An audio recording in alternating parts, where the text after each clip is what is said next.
ازيكم يا حبايبي؟ عاملين ايه؟ يا رب تكونوا بخير. اهلا وسهلا بكم في مطبخ لولو. النهارده هنعمل مع بعض كاسات الكنافه بالقشطه. اتمنى ان هي تعجبكم. كده معانا بقى المقادير بتاعه الكنافه. معانا كنافه هنا فركنها بايدينا كويس تبقى ناعمه كده، ومعانا لبن، ومعانا سكر بودره ونشا وزبده وسمنه، ومعانا جوز الهند وزبيب وكريز. هنا هنجيب صينيه على النار، هنحط فيها الزبده والسمنه.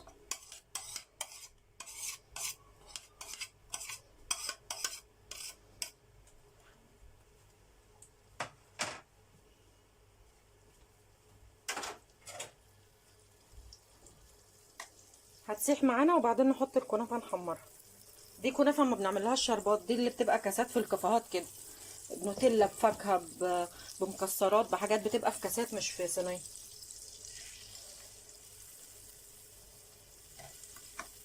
اتمنى يا جماعه اللي يخش القناه يشترك فيها، في كلمه اشتراك باللون الاحمر يدوس عليها عشان القناه تكبر بيه.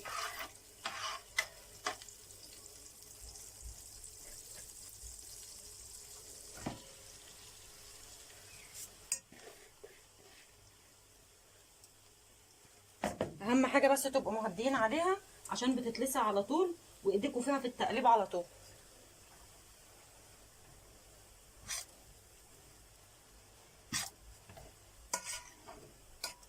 نقلبها بقى عشان تشرب من السمنه والزبده كده، وما نسيبهاش، نفضل نقلب فيها لحد ما يبقى لونها ذهبي.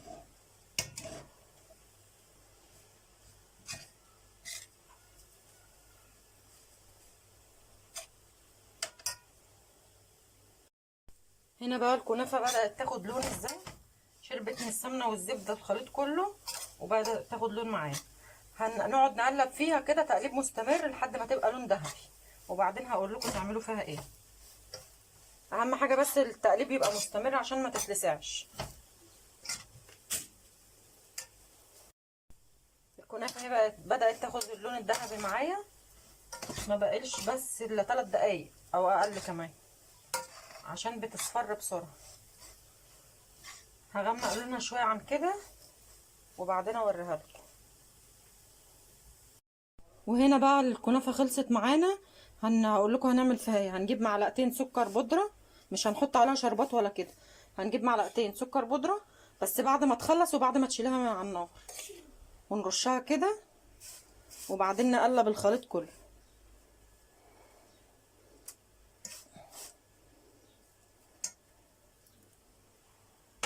هنقلبها بقى كويس وبعدين نحطها في الكاسات. هنا هجيب كاسات التقديم واحط في كل كاس طبقه صغيره تحت كده عشان اعمل كذا طبق، هوريكم. هنا هحط معلقتين بالظبط كده في الكاس من تحت عشان اعمل كذا واحده، كذا طبق على بعض.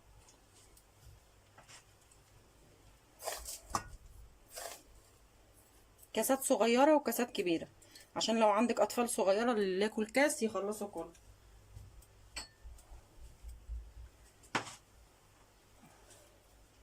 ده كده الكاس الصغير هياخد معلقتين برضو من تحت.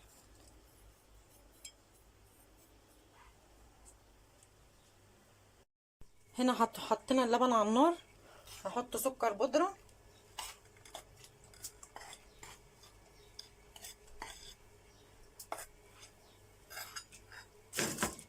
ونقلب. السكر البودره بيبقى حلو في الحلويات عن السكر العادي، ما بيبقاش عامل اي تكتلات. كل واحد بقى يدوق حسب التحليه اللي هو عاوزها يحل بيها.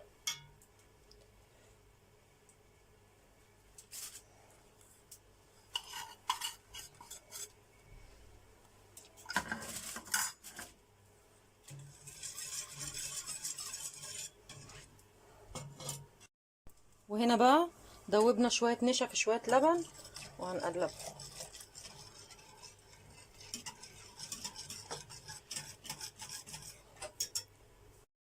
هنا كده بقى القوام بدأ يتقل معانا شويه بشويه. اول ما يتقل القوام اللي انت عايزاه هتحط معلقه زبده جواه تدي دسامه القشطه. كده بقى الخليط بدأ يتقل بتقلي اهو. هنطفي النار، محدش يحط معلقه الزبده عليها لما النار تبقى مطفيه. مع سخونيه الحله وسخونيه القشطه هتعمل، عشان دي مش مهلبيه.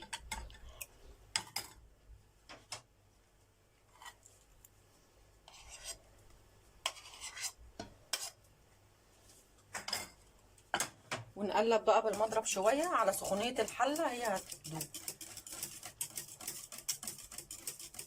كده. بتشدوا اولادكم هم ياكلوا الحاجه. احلى ما تعملوها في الصينيه كمان، في الصينيه طريقه تانية خالص.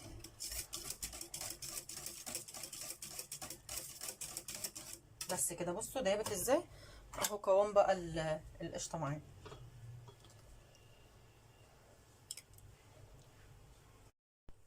هنا بقى هعبي كده طبقه من القشطه.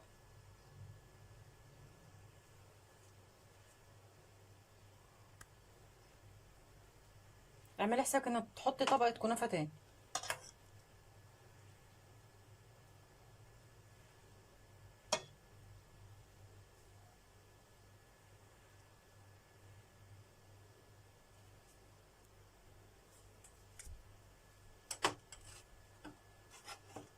وبعد ما تهدى شويه بقى هنزينها باللي احنا عايزين نزينه بيه. كده بقى هنعبي الخليط كله.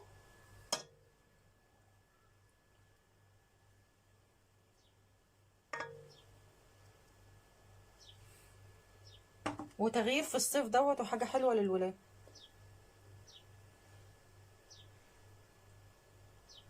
زينيها بقى، عايزه تحط عليها فاكهه من فوق، مكسرات، كل واحد وحريته.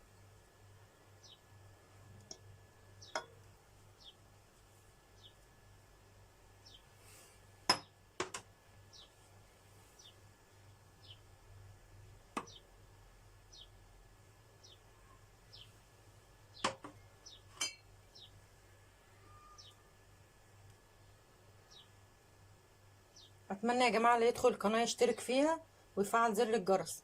تحت صوره مطبخ لولو كلمه باللون الاحمر اسمها اشتراك، يدوس عليها ويدوس على كلمه الكل عشان اول ما انزل فيديو يوصل لكم الاشعار بيه.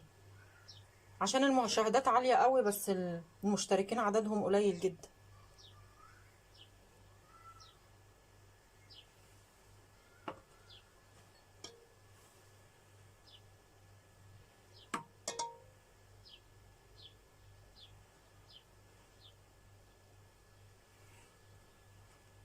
اتمنى ان الوصفه دي تعجبكم لما تجربوها.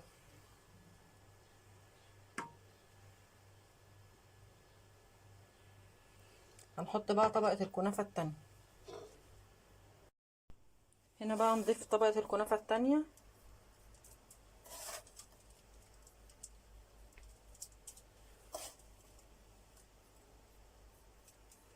هنا احسن ما تحط عليها شربات، لان الشربات في الوصفه دي هيطر معاك الكنافه وهتبقى وحشه.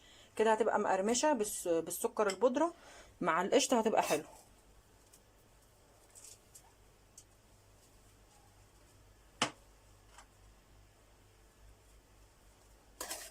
كده هنحط طبقه كمان. هوسطن الكاسات، حبه حط القشطه عليهم من فوق وحبه الكنافه. اللي عايز كده ياكل واللي عايز كده ياكل. وحاجه بتشد الاطفال ان هي تاكلها، احلى ما تعملها في الصينيه كمان.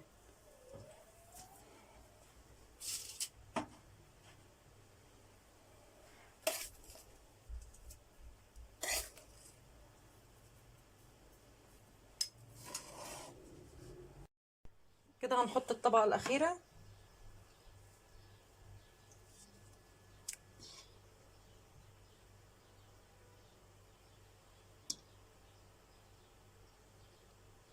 كاسات كنافه من فوق وكاسات قشطه من فوق، شكلوهم كده.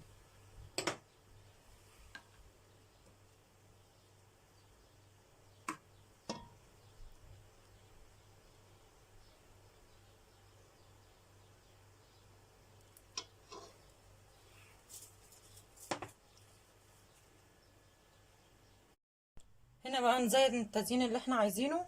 معانا كريز والزبيب وجوز الهند. هنحط كده بشكل تلقائي يبقى شكلها حلو. التزيين اللي انت عايزينه زينوه. في ناس، في حد يبقى حابب بيحط عليها موز وتفاح من فوق. براحتكم، اللي عايز يزين بحاجه يزين.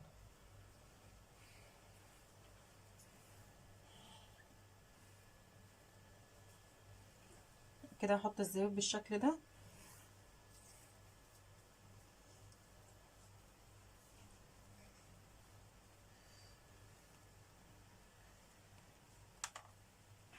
وعلى فكرة السكر البودرة بيخلي طعم الحلويات كويس، انا لما دقتها طعمها عجبني. مش محتاجة اصلا ان انا احط جوز الهند، ممكن احط في اللي عليها كنافة من فوق دي. حطوها بقى في التلاجة وتتاكل ساعة بتبقى طعمها حلو، واللي عاوز ياكلها سخنة ياكلها براحتكم.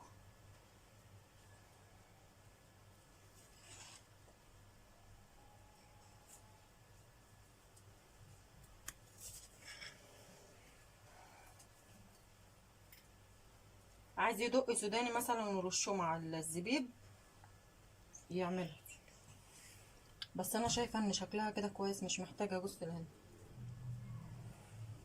ممكن احط كده شويه عشان تبان هنا اللون، كده حاجه بسيطه خالص، لكن القشطه فوق دي مش هحط عليها فوق جوز الهند.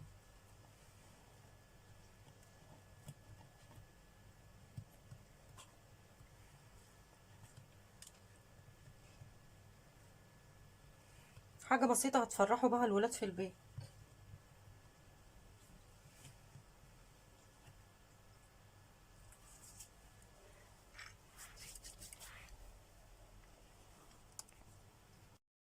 كده دي الكميه اللي طلعت معانا، اتمنى ان هي تعجبكم وتجربوها، واتمنى اللي يدخل القناه يشترك فيها ويفعل زر الجرس عشان يوصلوا كل اشعار جديد. مع السلامه. السلام عليكم ورحمة الله وبركاته. حبايب قلبي عاملين ايه؟ يا رب تكونوا بخير وفي احسن حال. صباح الفل على عيونكم. تعالوا نبدأ مع بعض يوم جديد وفيديو جديد وان شاء الله يعجبكم. بس قبل ما نبدأ نقول بسم الله والصلاة والسلام على اشرف خلق الله. هنعمل مع بعض النهاردة كنافة بالمانجا بالكريمة، اتمنى ان هي تعجبكم. تعالوا نشوف المقادير مع بعض. ده بقى مقادير الكنافة بالمانجا. معانا كنافة الكمية اللي انت عايزاها، معانا سمنة او زبدة حسب الموجود عندك، ومعانا مانجا، وده سيرب. كوبايه سكر معمول ازاي، كوبايه سكر على كوبايه ميه على نص ليمونه، ده سيرب جاهز حلويات. هنشوف هنعمل ايه مع بعض. كده حطيت السمنه اهو في الصينيه، هستنى بس دي اما تسيح واحط الكنافه واحمرها لحد لما تبقى لونها ذهبي.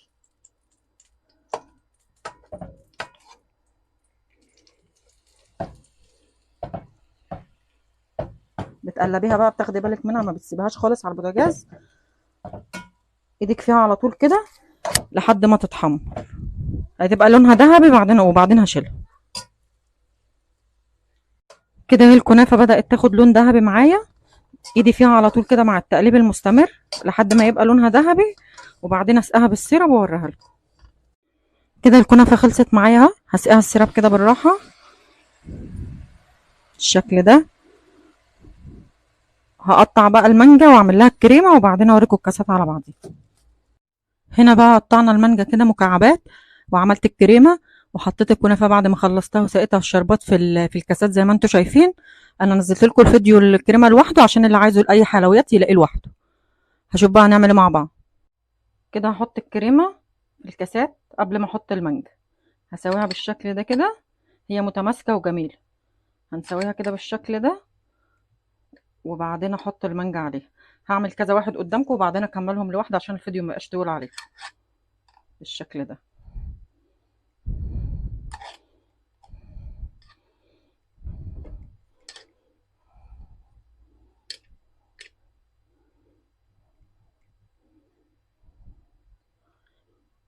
هجيب بقى المانجا المكعبات اللي انا عاملاها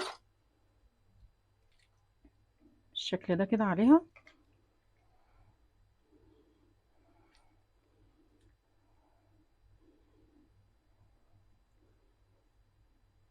كده بالشكل ده. هكملهم كلهم بقى واوريهم لكم. ده بقى الكميه اللي طلعت معانا كلها، اتمنى ان هي تعجبكم وتجربوها، واتمنى اللي يدخل يتفرج على القناه يعمل سبسكرايب للقناه وشير ولايك ويعمل كومنت. مع السلامه. ازيكم يا حبايبي عاملين ايه؟ يا رب تكونوا بخير. النهارده ان شاء الله هنعمل معاكم طريقه الجيلي بالفاكهه، مواصفات طريقه سهله وبسيطه هنعملها مع بعض، يا رب تعجبكم. اتمنى ان انتوا تفعلوا الجرس وتشتركوا في القناه عشان تكبر بيكم. يلا نشوف مع بعض هنعمل ايه. هنا معانا المقادير بتاعه الجيلي بالفاكهه. موز وخوخ واناناس وتفاح وسكر وجيلي فراولة 3 باكت، والقالب اللي هحط فيه، والسكر حسب الرغبة. ومعانا 3 كوبايات مية على النار، هنفضي فيها الجيلي الفراولة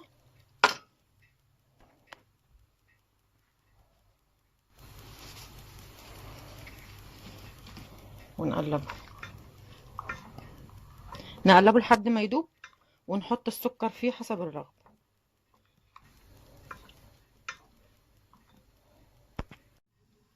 وهنا بقى نقلب فيه كده لحد ما يغلي.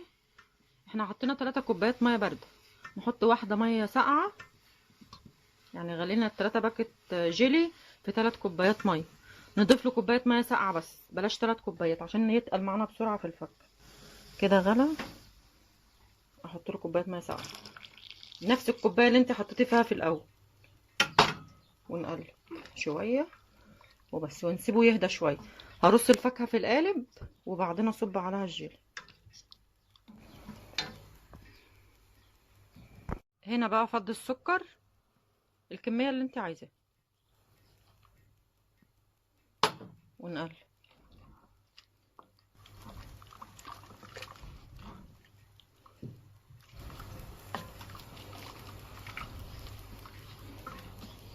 لحد ما يدوب كله مع بعض وبعدين تدوقيه. لو محتاج بقى سكر تاني شوفي وحطي.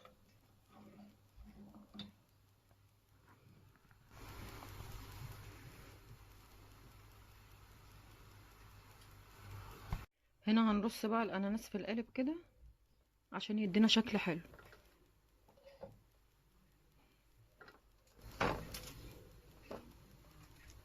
وبعد كده رص التفاح وراه، اعملي شكل دايره كده في القالب عشان لما يتقلب يبقى منظره كويس.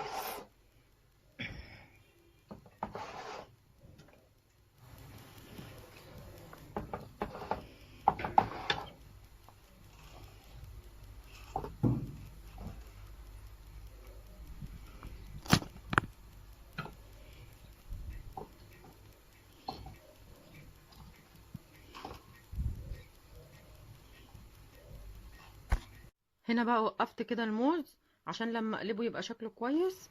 هكمل رص القالب وارجع لكم. هنا كده بقى رصيت القالب كله الفاكهه، والجيلي سبته 5 دقايق يبرد، وبعدين هحط الخليط كله على بعض.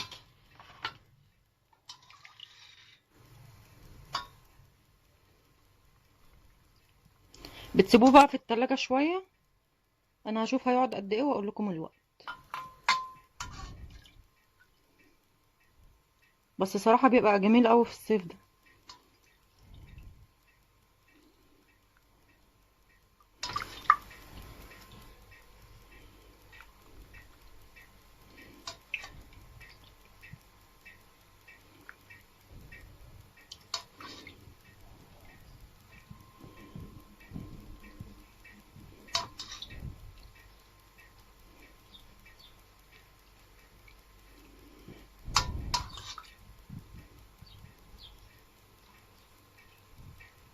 في ناس بتحب تحط له جيلاتين، بس طالما انت عاملاه كويس مش لازم جيلاتين ولا حاجه.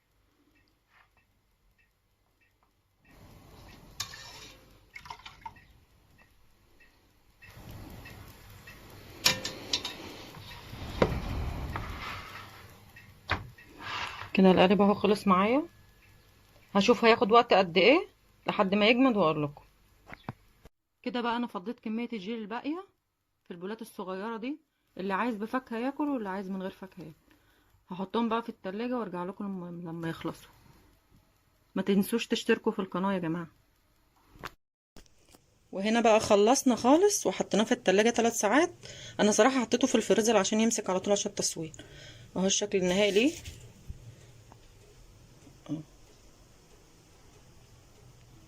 شوفوا شكله حلو ازاي. هيتقطع بقى قطع ويتحط في اطباق. وكده خلاص. يا رب تكون الوصفة عجبتكم، واتمنى ان انتوا تشتركوا في القناة. مع السلامة. ازيكم يا جماعة، عاملين ايه؟ يا رب تكونوا بخير. اهلا وسهلا بكم في مطبخ لولو. هنعمل النهاردة مع بعض حاجة بسيطة وسهلة للولاد الصغيرين. يلا بينا نشوف المكونات. معانا علبة اوريو وسكر واوريو مطحون في الكبة وفارماسيه للتزيين، ومعانا نشا ومعانا جوز الهند ومعانا صوص شوكولاته من عند خامات الحلواني وكيس فانيليا. على النار كيلو ونص لبن مع المكونات بتاعتنا، هنشوف هنعمل بيهم ايه. هنا بقى هنحط سكر كده على اللبن حسب الرغبه، زي ما انت عايزه السكره بتاعته. نقلب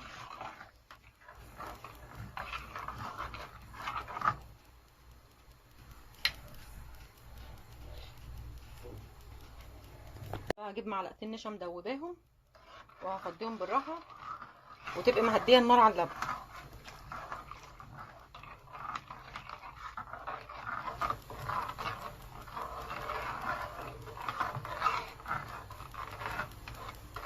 دي حاجه بسيطه وسهله يا جماعه للاطفال، اعملوها لاولادكم في البيت هيفرحوا بيها.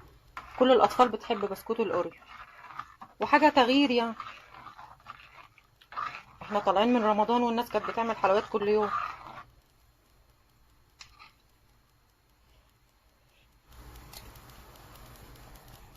هنسيبها بقى لحد ما الخليط يتقل معانا. الخليط بدأ يتقل اهو معانا، هنسيبه لحد القوام اللي انت عايزاه، سواء قوام خفيف او تقيل زي ما تحبي،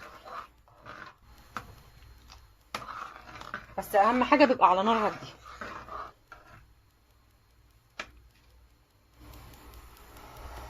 بقى الخليط تقل معانا زي الكريمه كده، حاجه بسيطه اخف من المهلبيه شويه. هنجيب بقى الاوريو المطحون ونفضي نص الكميه ونقلب.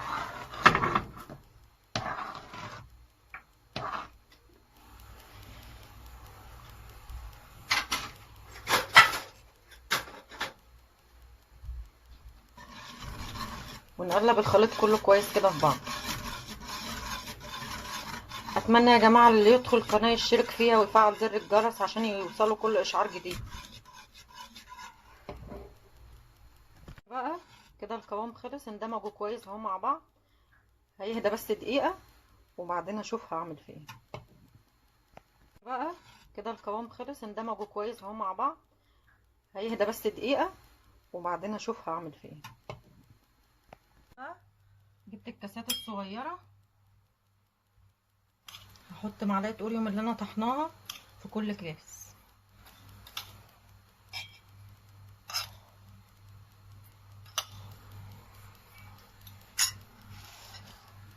بقى جبت الحله وهعبي البولات بالراحه.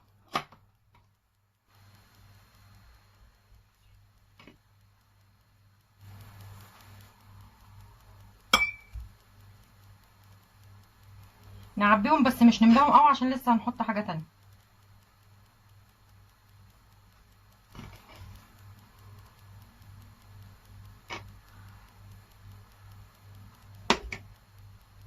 صوص الشوكولاته وابدا احط عليه بشكل عشوائي كده زي اي حاجه انت عايزاها.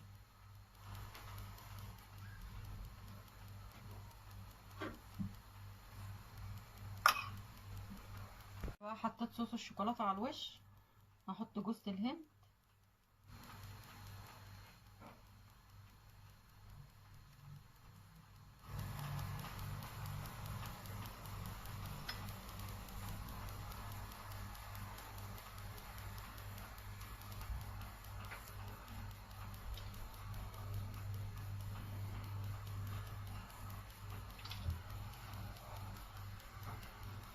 اجيب الفرمسيه واحط منه شويه. في شوكولاته كريسب كده بس انا ما لقيتهاش دلوقتي. اتمنى يا جماعه اللي يخش القناه يشترك فيها يا جماعه، وحط لايك كده وكومنت ويفعل زر الجرس عشان يوصلوا الجديد كله.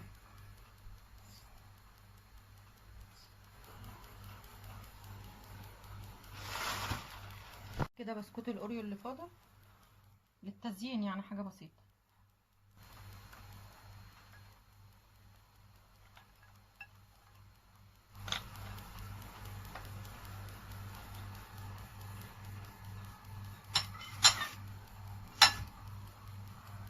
وبكده يكون خلصنا الوصفه، سهله وبسيطه لاولادنا نفرحهم بيها. وبشكر كل اللي اشترك في القناه. مع السلامه. ازيكم يا حبايبي، عاملين ايه؟ رب تكونوا بخير. اهلا وسهلا بكم في مطبخ لولو. هنعمل مع بعض النهارده طريقه الرز بلبن بكل سهوله. للي ما بيعرفش يعمله هيعمله بكل سهولة. هنشوف المقادير مع بعض. معانا بقى مكونات الرز بلبن. معانا 2 كيلو لبن، ومعانا نشا، ومعانا مج رز، ومعانا سكر، ومعانا زبيب وكريز وجوز الهند وفانيليا ونشا وكريم شانتي وكيس كريم شانتي زي ده. حطيت اللبن على النار، هغسل الرز واحطه عليه. هنا بقى شلت كوبايه لبن زي دي عشان ادوب فيها الكريم شانتيه، وكوبايه لبن زي دي عشان اعمل فيها النشا زياده يعني على 2 كيلو. غسلت الرز بقى احطه.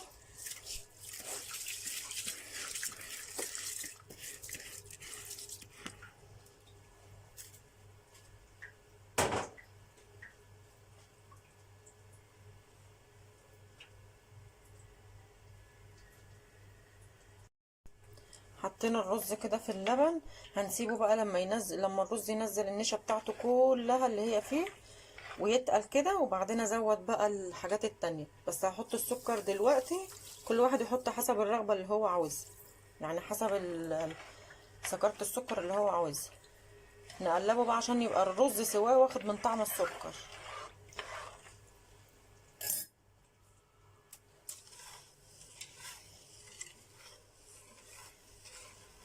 هسيبه بقى كده في اللبن لحد ما الرزايه تتهري خالص، وبعدين اشوف هنحط عليه ايه تاني. كده حطينا اللبن والرز والسكر بس كده. فتحت هنا بقى كيس الكريم شانتيه كده، هفضيه واحط عليه كوبايه اللبن وادوبه فيها خالص لحد ما يدوب كله.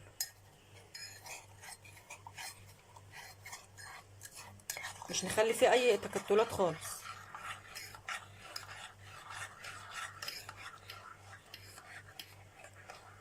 كده بالشكل ده نفضل ندوب فيه لحد ما الكرات اللي فوق دي تدوب. واول ما الرز يدخل في مرحله السوا كده وينزل النشا بتاعته في اللبن، اروح حاطه الكوبايه دي قبل ما احط له النشا خالص. يعني اخر مرحله هتبقى النشا وهتبقى كيس الفانيليا، عشان الفانيليا ما تغليش مع اللبن كتير وتبقى ممرره. هي بس احنا عايزين الريحه بتاعتها بس، مش عايزين مش عايزينها تبقى طعمها مر فيه. وفي فانيليا سايله ازايز عند العطار سايله للي عايز يجيبها. كده دابت بالشكل ده. هنستنى بقى ما يدخل الرز في مرحله السوا وبعدين نحطها عليه. هنا بقى الرز نزل النشا بتاعته كلها اهو، اهي بالمنظر ده كده. هروح جايبه الكريم شانتيه اللي انا دوبته اهو باللبن ودلقاه عليه كده بالراحه. افضل اقلب كده. الرز نزل النشا بتاعته كلها في اللبن. حطينا اللبن والرز والسكر والكريم شانتيه المتدوب في اللبن. هنسيبه بقى كده 10 دقايق وبعدين ادوب معلقتين نشا واحطهم عليه.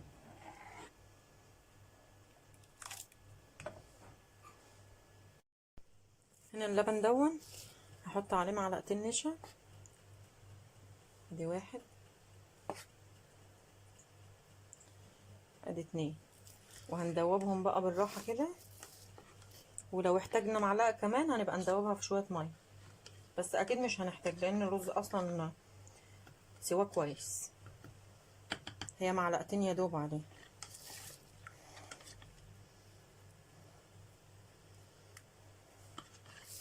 اتمنى يا جماعه اللي يدخل القناه يعمل سبسكرايب للقناه ويحط لايك ويكتب كومنت حلو.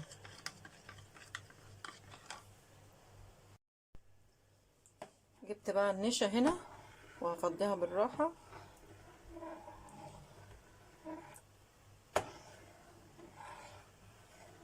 واقلب كده. كل ما بتسوي الرز في اللبن كويس بيديكي نتيجه جميله.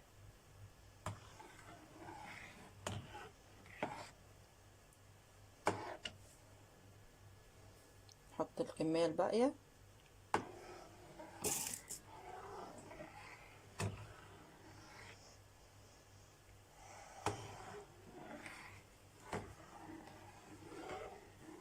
كده اللهم صل على النبي بقى حلو. هسيبه بقى 10 دقايق وبعدين اطفي عليه. القوام بتاعه جميل ازاي وقشطه، ولسه اما يبرد كمان ويهدى في البوله هيبقى جميل قوي.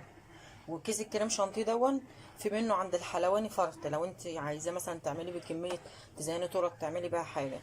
في محلى يعني كريم شانتيه محلى بالسكر، وفي ساده مش محلى بيتباع فرط، لكن الكيس دوت ب7 جنيه.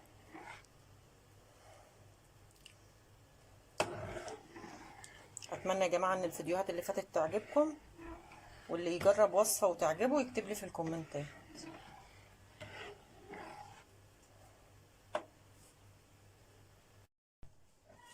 فتحنا كيس الفانيليا، هنفضيه بقى في المرحله دي عشان خاطر ما بحطوش من الاول عشان الفانيليا ما تمررش في الرز بلبن. احنا عايزين الريحه بتاعتها بس، لكن كتر النار عليها بتخليها تمر.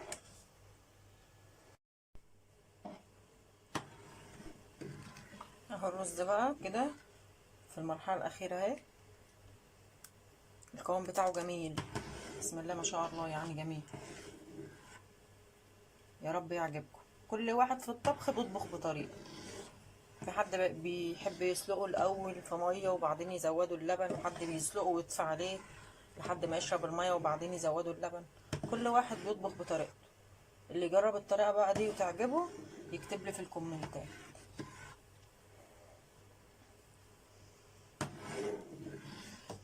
اهي بقى بالسوا ده كده تطفي عليه، هتحس ان هو فيه قشطه كده. كده هنطفي عليه واغرفه واوريه لكم. بس اهم حاجه يا جماعه نسيت اقولها، ان سواه يبقى على نار هاديه عشان ما يتلسعش من القعر الحله، والتقليب المستمر فيه كده كده بالشكل ده. يعني تقلبيه وتسويه على نار هاديه يديكي نتيجه افضل نتيجه.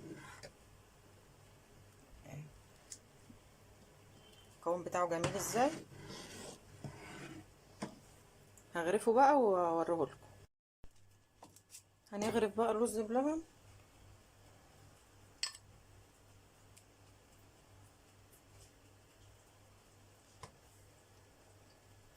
قوامه جميل. زينوه بقى، زينوا وشه وحطوه في التلاجة، او حطوه في التلاجة ولما تطلعوه يتاكل يبقى حطوا العيار اللي انتوا عايزينه.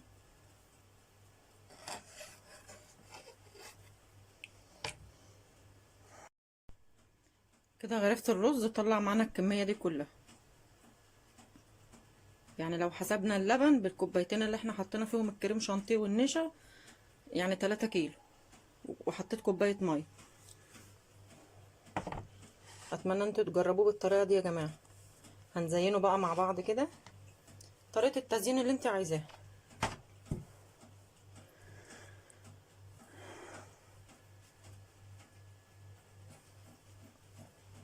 عايزة تحط كريز وزبيب ماشي كده.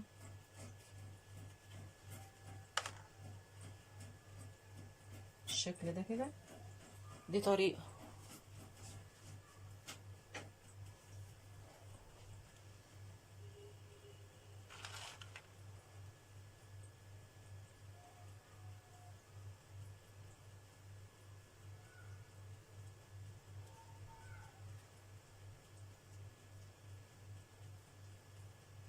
هعمل كل طقم بولات تزيين مختلف كده طقم.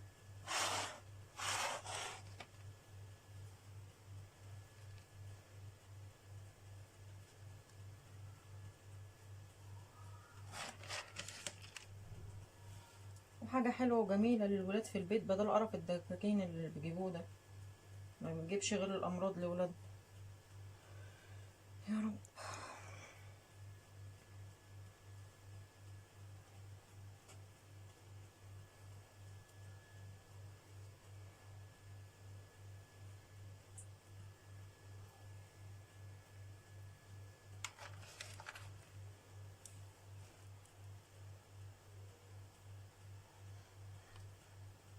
اتمنى بس يا جماعة اللي يدخل يتفرج على فيديو يعمل اشتراك في القناة.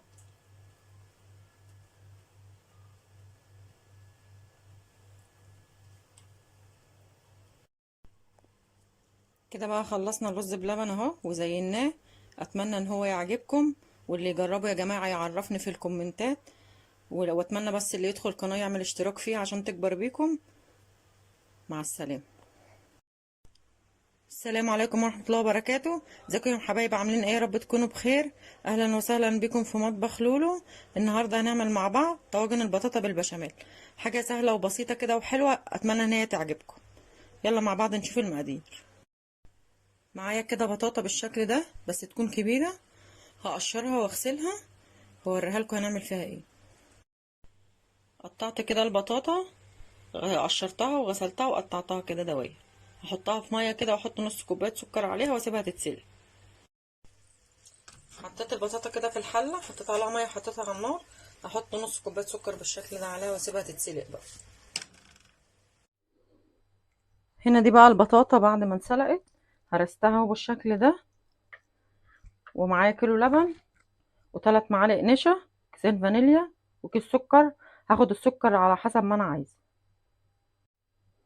هنا بقى حطيت الطواجن كده، هحط الكميه الطبق الاولانيه اللي انا عايزاها رقيقه احط طبقه رقيقه، عايزاها تخينه احط طبقه تخينه على حسب ما كل واحد عايز. طبقه بتبقى تحت كده، وبتحط طبقه البشاميل عليها، بس بتبقى مسكره طبعا بالشكل ده كده.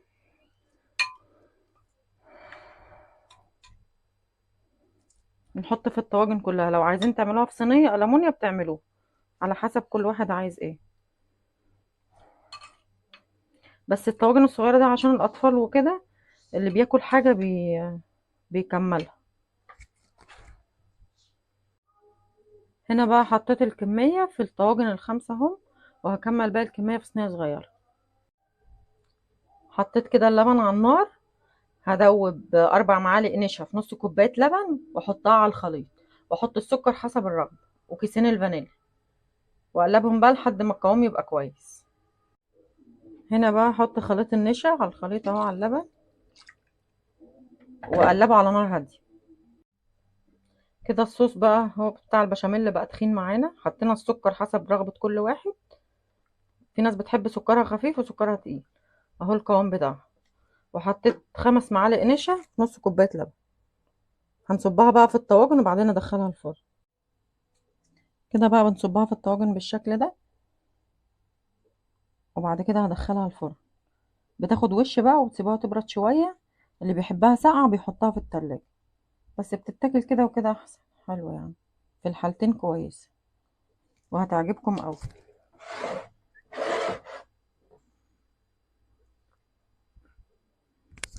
كده بالشكل ده. بس اتمنى يا جماعه اللي يدخل القناه يعمل سبسكرايب للقناه ويكتب كومنت ويحط لايك. كده بقى صبيت الطواجن كلها، هدخلها الفرن تاخد وش وبعدين اوريها لكم. دخلنا بقى هنا الطواجن الفرن تاخد وش، لما تطلع بقى هوريها لكم. خلصت كده الطواجن معاكم اهو. اتمنى ان هي تعجبكم، واتمنى ان يدخل القناه يعمل سبسكرايب للقناه ويحط لايك. مع السلامه. السلام عليكم ورحمه الله وبركاته. ازيكم يا حبايبي، عاملين ايه؟ هنعمل مع بعض النهارده طاجن ام علي بطريقه سهله وبسيطه وحاجه حلوه. معايا كده المقادير: ام علي 2 كيلو لبن، و2 علبه ام علي، ومعايا جوز الهند وسكر، وبيبقى جوه العلبه كيس مكسرات، في كل علبه كيس. هنشوف هنعمل ايه مع بعض. كده بقى غليت اللبن، ال2 كيلو لبن غليتهم وحطيت عليهم السكر حسب الرغبه، كل واحد حسب رغبته. وفضيت الكياس في الطواجن وسطنتها، يعني كل طاجن تديله على قد حجمه. وهفضي عليها اللبن دلوقتي بالشكل ده كده. هنا بقى حطيت السكر على اللبن كده وقلبته بالشكل ده كده. ده لبن مغلي، هنفضيه بقى على الطواجن بالشكل ده. عجينة الملفيدي بتاعة ام علي بتتباع عند محلات الحلواني، مش بتبقى في علب ولا حاجة، بتبقى زي لوح كده وانت بتكسريها. اللي مش عايز يجيب علب جاهز بالشكل ده. واللي عنده قشطة فلاحي بيحط في طاجن، في كل طاجن معلقة قشطة. كده بقى حطيت في الطواجن اللبن على ام علي بالشكل ده. انت بتشوفي بعينك، بتحسي ان الطاجن عايز لبن تاني او لا. هندخلهم بقى الفرن ياخدوا وش واوريهولكم. دخلنا بقى كده طاجن ام علي الفرن، هديله وش واطلعه اوريهولكم. خلصت كده معاكم طاجن ام علي. اتمنى بس منكم اللي يدخل القناه يعمل سبسكرايب للقناه ويحط لايك ويكتب كومنت، واتمنى ان هي تعجبكم. مع السلامه. السلام عليكم ورحمه الله وبركاته. حبايب قلبي عاملين ايه؟ يا رب تكونوا بخير وفي احسن حال. صباح الفل على عيونكم. هنبدا مع بعض ان شاء الله فيديو جديد، اتمنى ان هو يعجبكم. بس قبل ما نبدا نقول بسم الله والصلاه والسلام على اشرف خلق الله. هنعمل مع بعض النهارده حاجه سهله وبسيطه بنحتاجها في المطبخ دايما للحلويات. هنعمل الكريمه بدون لبن وبدون جيلاتين. كده دي معايا مقادير الكريمه. دي كريمه لتزيين اي حلويات، هنعملها من غير لبن. معايا ميه فيها تلج، لازم تبقى كده فيها تلج. معايا كوبايه سكر، وده ربع كريمه مش محلى يعني بدون سكر، ومضرب. معايا كده كوبايه السكر اهي نزلتها. هحط شويه ميه صغيره عليها،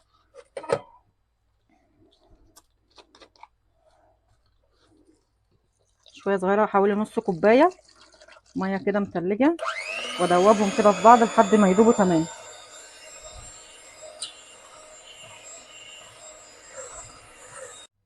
هننزل بقى على الميه بالسكر بالكريمه كده شويه شويه، واخلطهم مع بعض.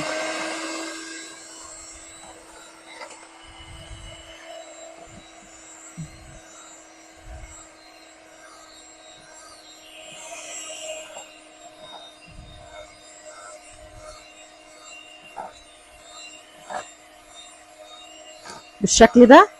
انت بقى ماسكه المضرب كده هتشوفيها بعينك محتاجه ميه ولا ايه، الحجم المقدار اللي انت عايزاه تعمليه، يعني سمك الكريمه اللي انت عايزاها تقيله متوسطه خفيفه، هتتحكمي فيها بايدك. اهي كده الكريمه معانا اهي بدون جيلاتين وبدون لبن، تقدري تزيني بها اي حاجه انت عايزاها.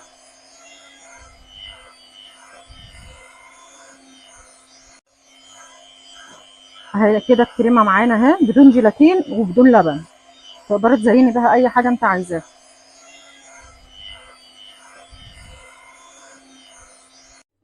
كده هي الكريمه خلصت معانا، حبيت اوريكم السمك بتاعها لتزيين اي حلويات عندي بالشكل ده.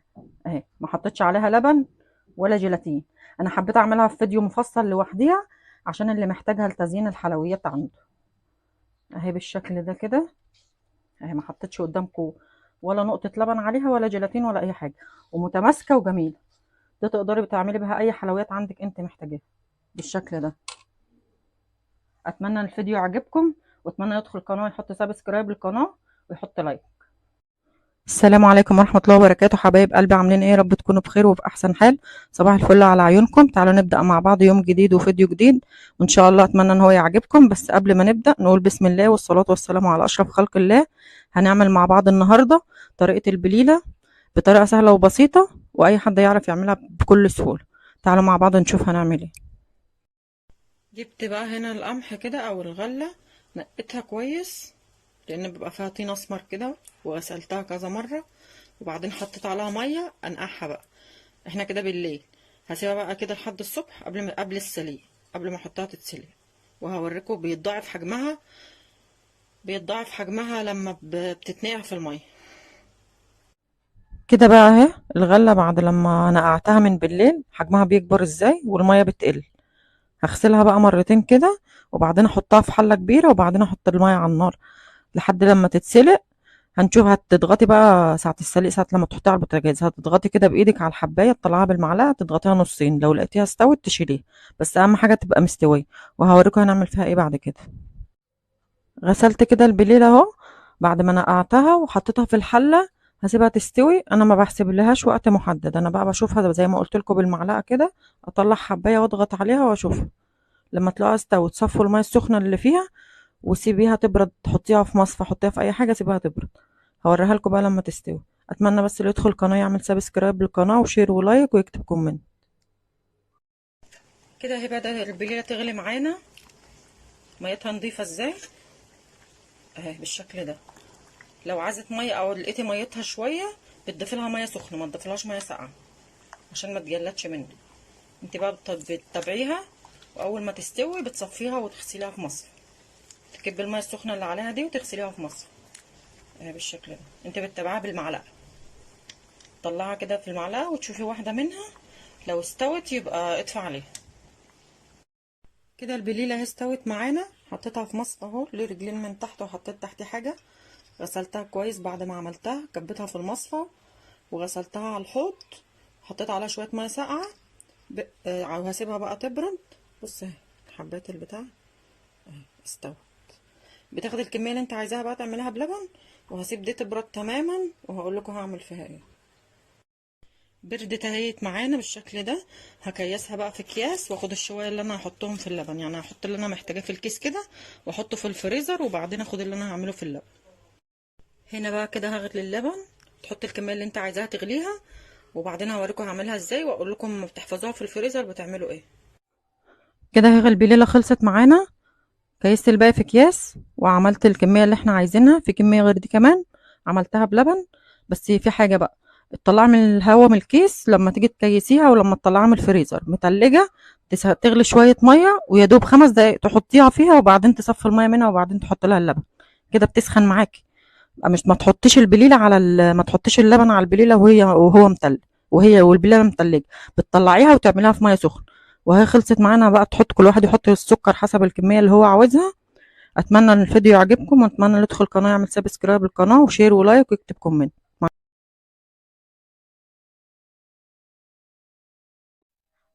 السلام عليكم ورحمه الله وبركاته. حبايب قلبي عاملين ايه؟ يا رب تكونوا بخير وفي احسن حال.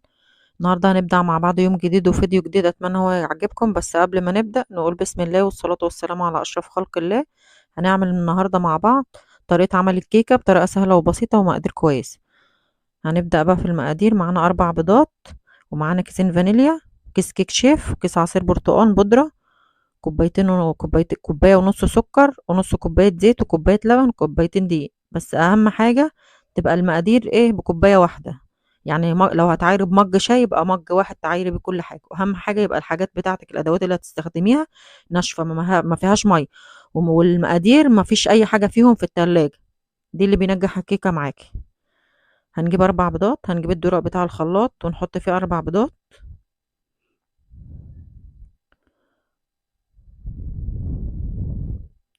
وهنحط كوباية اللبن. اهم حاجة المقادير تبقى بكوباية واحدة. اللي يوصل بقى معانا في الفيديو يعمل لايك وسبسكرايب للقناة وشير. وحطيت نص كوباية زيت. هحط كيسين الفانيليا.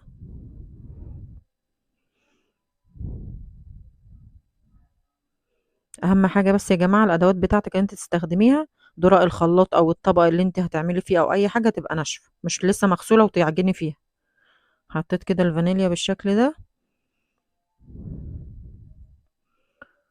وكوباية ونص سكر. انا معايرها بالكوباية اللي انا شغالة بيها. عايرة السكر وحطيته في الطبق. هنفضيه بالشكل ده وهنضربه بقى في الخلاط ضرب جامد جدا، يعني تسيبي الخلاط شغال عليه شوية لحد ما القوام معاك يبقى كريمي بالشكل ده.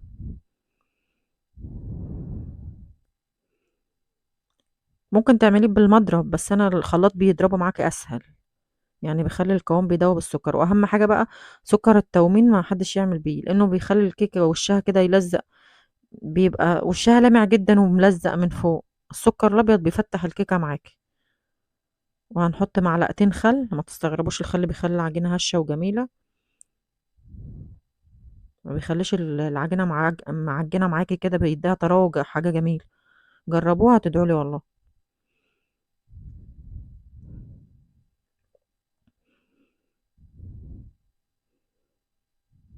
هنحط بقى عصير البرتقان ده. كيس عصير بودرة عادي. لو عندك بقى ريحة البرتقان اللي احنا بنحطها على البسكوت في العيد او على الروايح، بتيجي من عند العطار كده ازازة صغيرة ب2 جنيه، بتحطي منها معلقة. لو ما فيش بتجيبي بقى كيس العصير البودرة دي بديل ليها.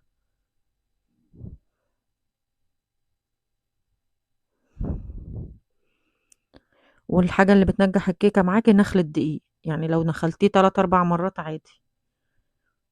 كل ما بتدخلي الدقيق بيدخل في العجينة هوا كده وتبقى هشة معاكي وحلو. تدخليه قبل ما يتعجن مرتين 3 4، كل ما بتدخليه زيادة النتيجة بتبقى حلوة معاكي.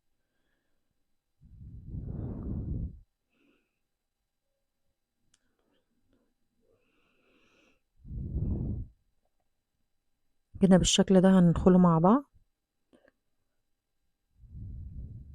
وهكتب لكم برضو انا اي فيديو بعمله بكتب المقادير في صندوق الوصف بالمقدار اللي انا عاملاه بالظبط. هكتب لكم برضو المقادير في صندوق الوصف.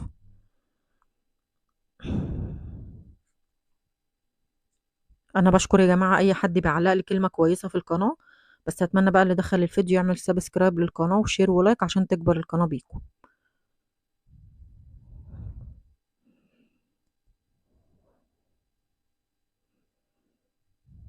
كده بننخله مع بعض، دخلي هوا كده في الدقيق بيديك نتيجه حلوه.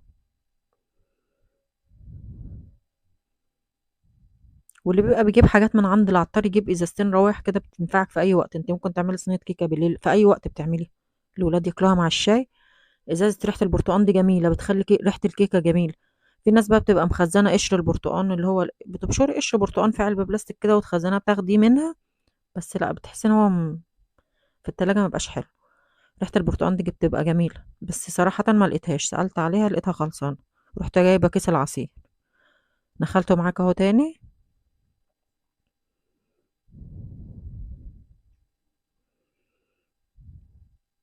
اهم حاجه بس الادوات اللي تستخدموها تبقى ناشفه، مش لسه مغسوله وتعجني بيها. حطيت كيس اهو، حطيت كيس كيك شيف بيكنج باودر على الدقيق. وتاني يا جماعه الكوبايه اللي تشتغلي بيها هي كوبايه موحده، تعايري بيها المقادير كلها وتحطيها. وهنا برضو الصينيه قدامكم هي ورا، دهنتها سمنه وعفرتها بشويه دقيق، او تدهنيها زبده وتحفرها بشويه دقيق. حطيت ذره ملح. هجيب بقى درق الخلاط اهو.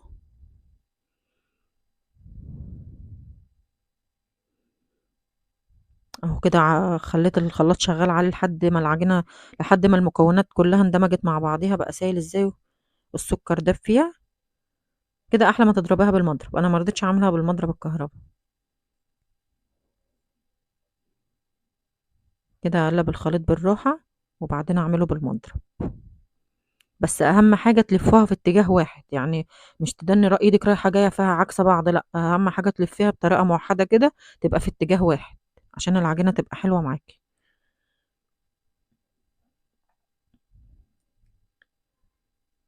كده في اتجاه واحد تلفيها بالمضرب بالمعلقه ايا كان انت بتعجني بايه، يبقى ايدك كده في اتجاه واحد ثابته،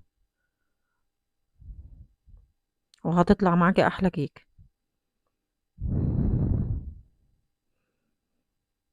جبت المضرب اهو، هلف بيه العجينه.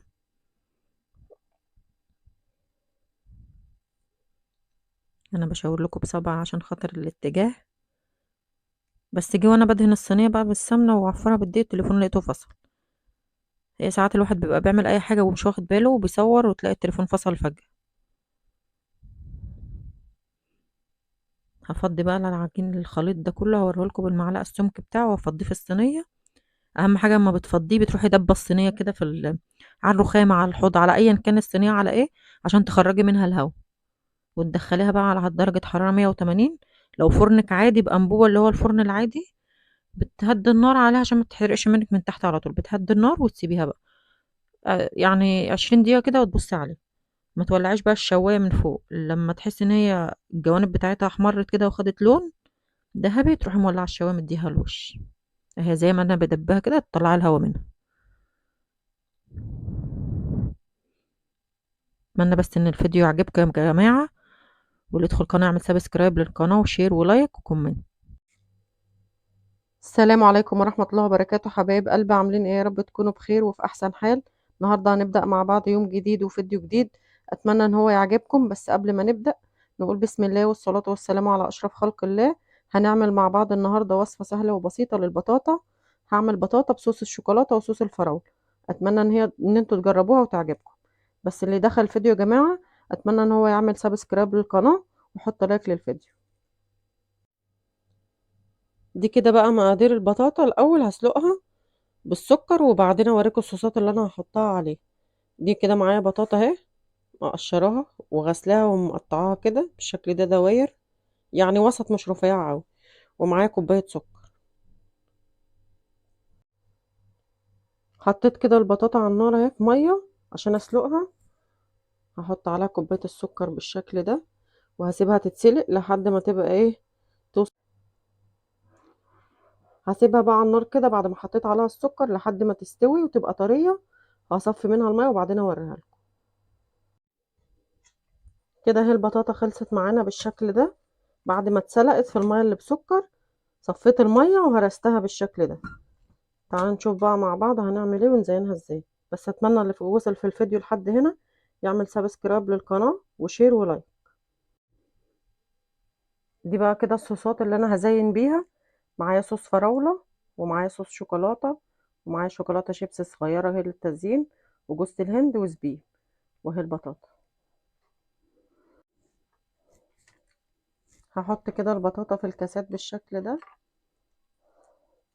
في ناس بتشويها في الفرن بالقشرة بتاعتها وتفتحها بالسكينة من النص بعد ما تتشوي، وتحط فيها الصوصات اللي هي عايزاها، سواء زبدة لوتس، صوص كراميل، صوص شوكولاتة، اللي انتوا عايزينه.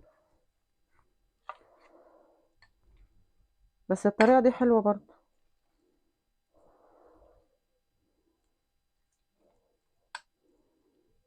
بالشكل ده كده.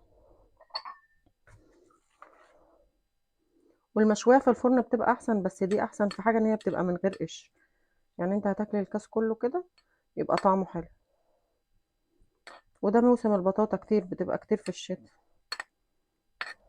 ليها طرق كتير، وفي ناس فاتحين منها مشاريع كتير، شباب كده بعربيات في الشارع. انا عملتها بالشكل ده بس قبل ما افتح القناة.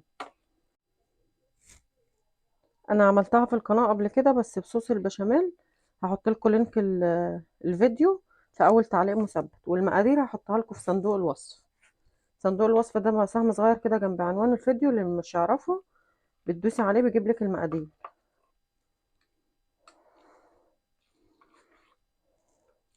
هحط البولات كلها عشان الفيديو ما يطولش عليكم، وبعدين اوريكم الصوص. الصوص ده بقى بتشتروه من اي محل بتاع خامات حلويات. مش لازم تجيبي الازازه الكبيره لانها غاليه، المحلات هي اللي بتشتريه. ممكن يديكي ب15 جنيه ب10 جنيه زي ما انت عايزه. اي صوص انت عايزاه، زبده لوتس، صوص كراميل، صوص شوكولاته، صوص فراوله، وفي صوص توت. الصوص اللي انت محتاجاه بتجيبي على قد الاستخدام اللي انت هتستخدميه. لانك لو اشتريتي ازازه كبيره طبعا مش هتستهلكيها كلها وخساره.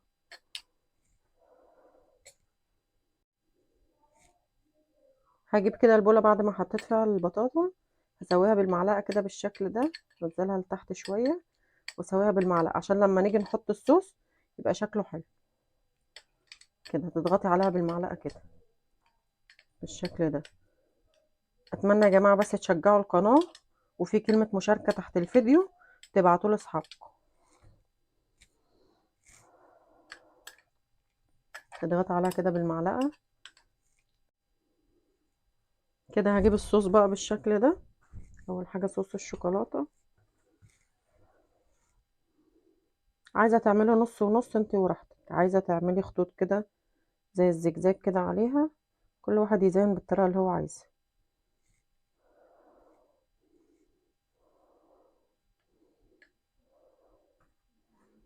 الشكل ده كده.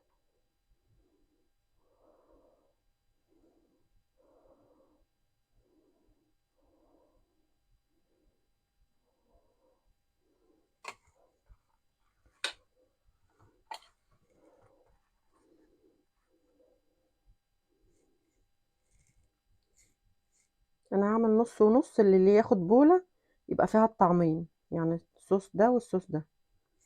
اللي عايز يرش عليها مكسرات بس كل واحد وراحته. بالشكل ده كده.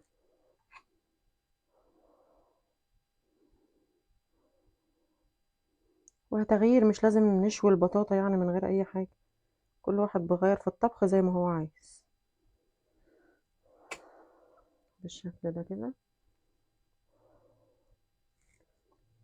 اهي. اللي ياخد بولة يبقى فيها الطعمين. ده كده هعملها صوص شوكولاتة بس. بالشكل ده كده. تمسكي المعلقة من تحت وتمشي الصوص كده بالراحة. بالشكل ده كده.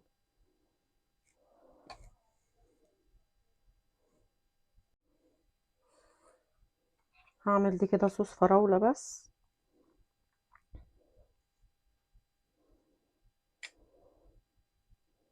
الطريقة دي كده هتدي طعم للبطاطا جميل. اتمنى ان انتوا تجربوه. بتزينها بقى زي ما انت عايزة، تحطي مكسرات، تحطي فارماسيه، كل واحد وراحته. طلعت كده معايا الكمية دي كلها، هنزينها بقى مع بعض. ممكن نحط بقى على واحدة كده جوز الهند من النص بالشكل ده، وزبيب. التزيين اللي انت عايزاه ممكن تعمليه، ممكن تعمله سوداني، عندك مكسرات حطي. ده كده شكل. والشوكولاتة كده الشيبسي الصغيرة دي شكل.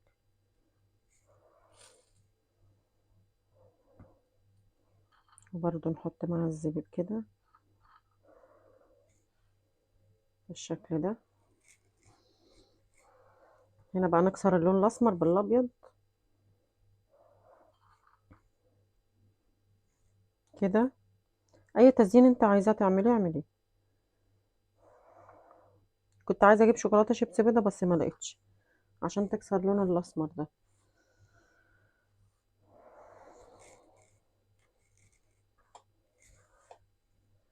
بالشكل ده كده. نشكل بقى كده مع بعض الثلاث بيضات دول. حطيت جوز الهند، وهحط شوكولاتة، واحط زبيب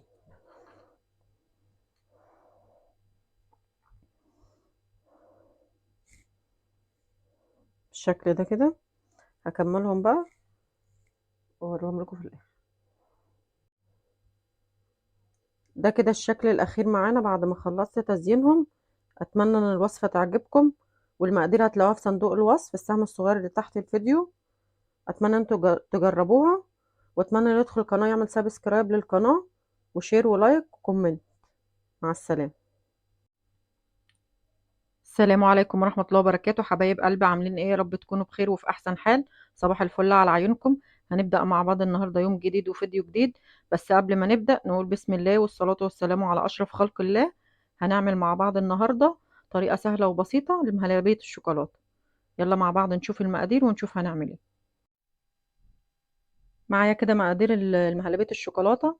معايا 2 لبن، ومعايا سكر تسكير حسب الرغبة، ومعايا كاكاو خام، ومعايا نشا، واتنين باكت فانيليا، وكيس كريم شانتيه، ومعايا للتزيين بسكوت اوريو، وشوكولاته فرماسيه، وشوكولاته بيض. وانا برضو هكتب لكم المقادير في صندوق الوصف. بس اتمنى يا جماعه اللي يدخل القناه يعمل سبسكرايب للقناه عشان القناه تكبر بيكم. خدت هنا كوبايه لبن عشان ابقى ادوب فيها النشا، وكوبايه لبن كمان عشان ادوب فيها كيس الكريم. حطيت كده اللبن على النار. هجيب السكر بقى وادوبه فيه اول حاجه.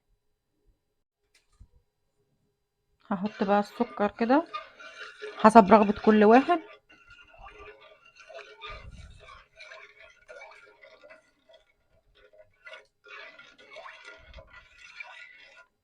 هدوب السكر وادوقه واشوفه عايز تاني ولا لا. وانا برضو هكتب لكم المقادير في صندوق الوصف. صندوق الوصف ده مثلث صغير كده جنب العنوان بتاع الفيديو. دوسوا عليه هتلاقوا المقادير في اي فيديو انا بنزله بكتب المقادير.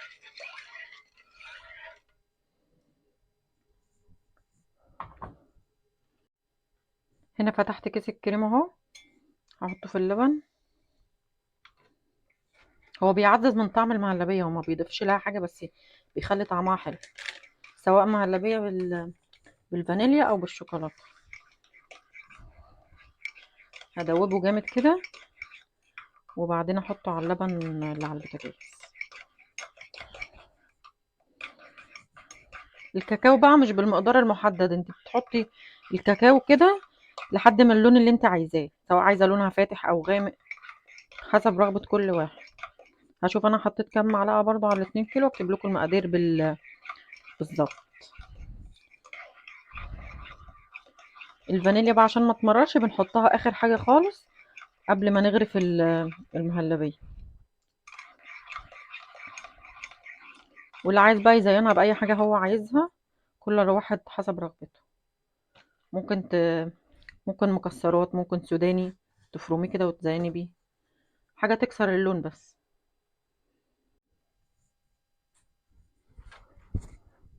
كده بقى هضيف الكريم باللبن.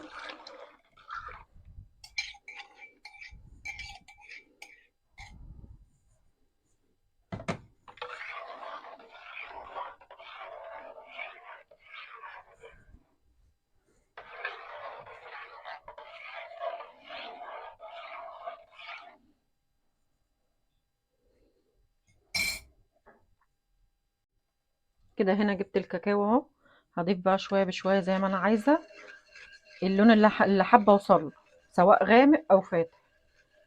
الكاكاو بيتحط قبل النشا عشان يبقى مستوي كده في المهلبيه. هقلب بس عشان ما يكلكعش معايا. ده كله على نار هاديه يا جماعه.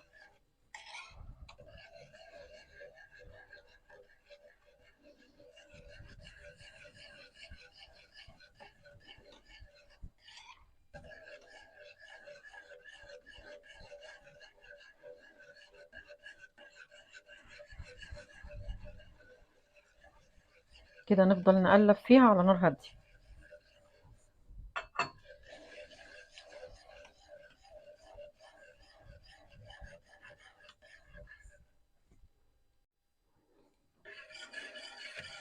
كده اللون ده حلو اللي انا وصلت له.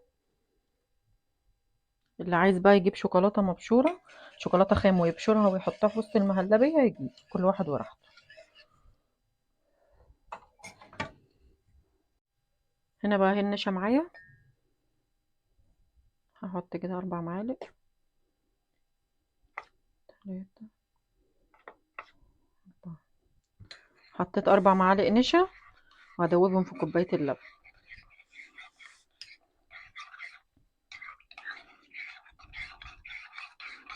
يبقى كده لسه ما حطيتش لسه الفانيليا وحاجات التزيين معايا بس. بالشكل ده.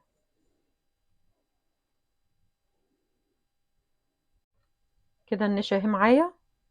النشا هحطها بالراحه مع التقليب كده بالشكل ده. ده كله على نار هاديه. هفضل بقى اقلب فيها لحد ما اوصل للقوام اللي انا عايزاه.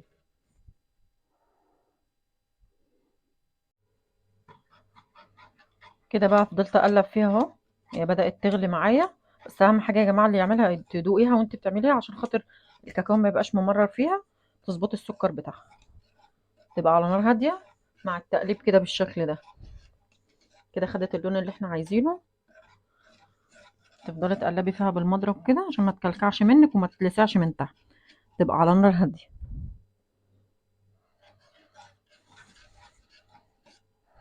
تبقى بتظبطي النشا حسب القوام اللي انت عايزاه، سواء عايزاه تقيل قوي او صوص خفيف كده، تتحكمي فيه من النشا. كده بالشكل ده.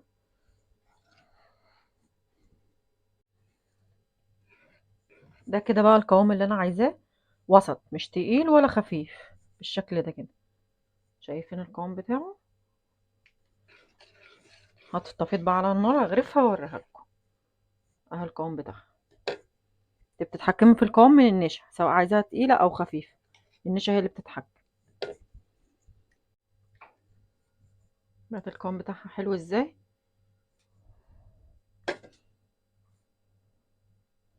نغرف بالشكل ده. والتزيين بقى حسب رغبه كل واحد. انت ممكن تكسري اوريو وتحطيه في قعر البوله كده. التزيين بقى حسب رغبه كل واحد عايز يزينها بطريقه عامله ازاي بيزينها. وممكن تعملي نوعين مهلبيه وتحطيهم على بعض، يبقى نص ونص كده بالشكل ده.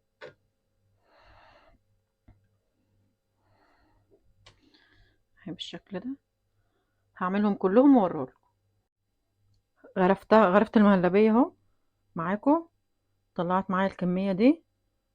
هسيبها بس تهدى 5 دقايق كده وبعدين ازينها. اتمنى بس يا جماعه اللي وصل في الفيديو لحد كده يعمل شير وسبسكرايب للقناه ويحط لايك. كده بقى معايا للتزيين جوز الهند، وهنا شوكولاته، شيبس صغيره، واوريو، وفارماسي اصل. ازين بقى، كل واحد يزين حسب الرغبه اللي هو عاوزها. وممكن تطحني سوداني كده وتزيني بيه. حط الاوريو كده بالشكل ده، كل واحد حسب الرغبه اللي هو عايزها والشكل اللي هو محتاجه.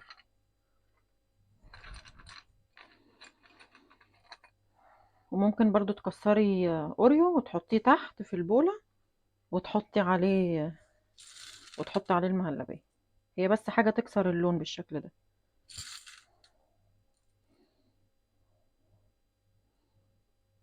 دي ما ينفعش بقى يتحط لها كريز والحاجات دي عشان هي بتبقى غامقة من فوق.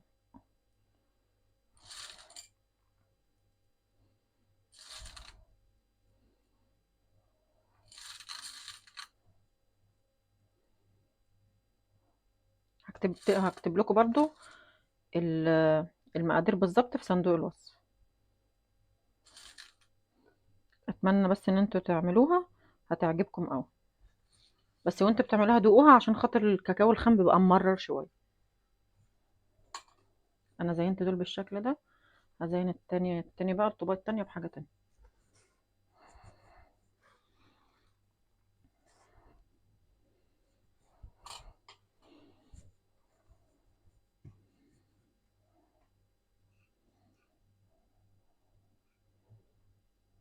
حط لها جوز الهند كده في النص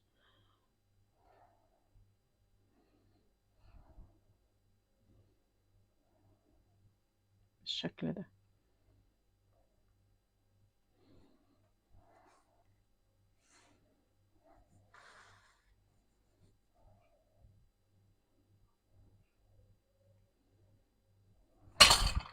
بسم الله الرحمن الرحيم.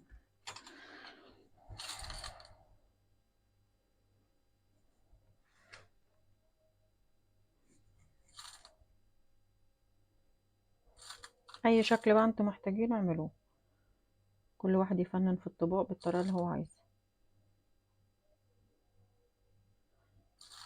ما خدتش وقت والله، اقل من نص ساعه بتكون معموله. بس لما بتبقى بلبن جاموسي او بقري بتبقى حلوه عن لبن الازاز اللي بيبقى في المحلات، بيبقى مديها طعم حلو.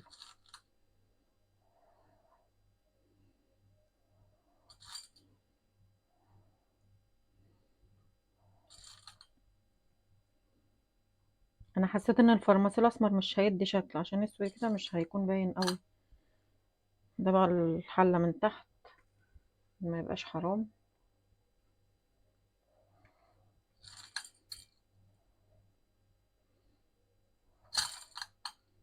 عملتها برضو بالمعلقه كده، غرفتها بالمعلقه وحطيتها في البول. هي مش طالعه مظبوطه عشان مش كريمه قوي زي اللي فوق. قعر الحله بيبقى من تحت تقيل شويه. اهي ده شكل، ده تزيين شكل، وده الشكل التاني. اتمنى بقى ان الفيديو يعجبكم، واتمنى ندخل القناه يعمل مشاهده كده للفيديو عشان القناه تكبر بيكم، ويعمل سبسكرايب وشير. مع السلامه.